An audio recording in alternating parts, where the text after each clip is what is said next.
Hi అండి. ఈరోజు నేను బ్రెడ్ హల్వా చేస్తున్నాను.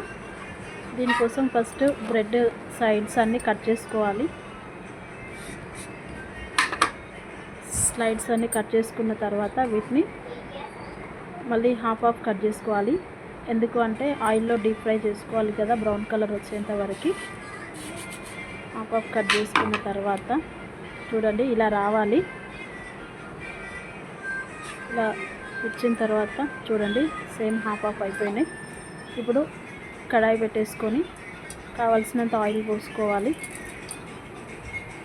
ఆయిల్ పోసుకున్న తర్వాత ఫస్ట్ ఇది చక్కెర పాకం కావాలి కదా హల్వాకి. ఒక గ్లాస్ చక్కెరకి ఒక గ్లాస్ వాటర్ సరిపోతుందండి.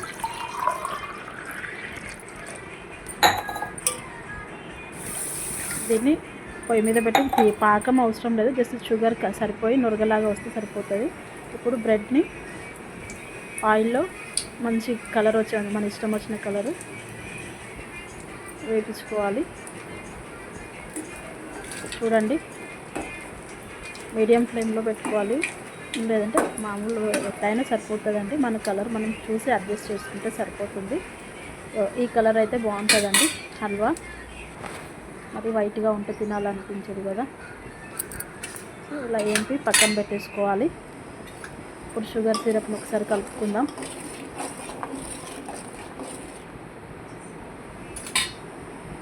ఇంకా మరగాలి.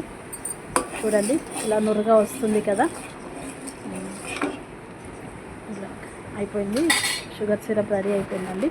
ఇప్పుడు వీటిని హాఫ్ చేసుకోవాలి. చాలా వేడిగా ఉన్నాయి, చేతి కాలుతుంది. చూడండి ఇట్లా నురగా వచ్చిన తర్వాత ఇప్పుడు వేయించుకున్న బ్రెడ్ స్లైసెస్ ఉన్నాయి కదా,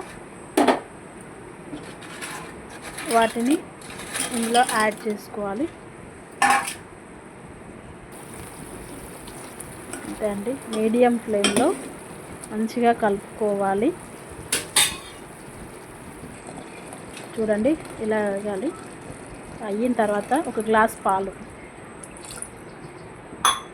యాడ్ చేసుకొని మంచిగా దగ్గర పడ్డాక తీసుకొని సర్వ్ చేసుకొని తినేయడమే. దీన్ని వేడివేడిగా అయినా తినొచ్చు, లేదంటే ఫ్రిడ్జ్లో పెట్టుకొని చల్లగా అయినా తినొచ్చు.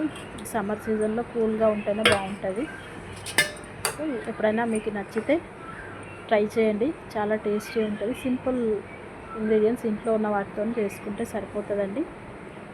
చూడండి బాగా వచ్చింది. Bye bye.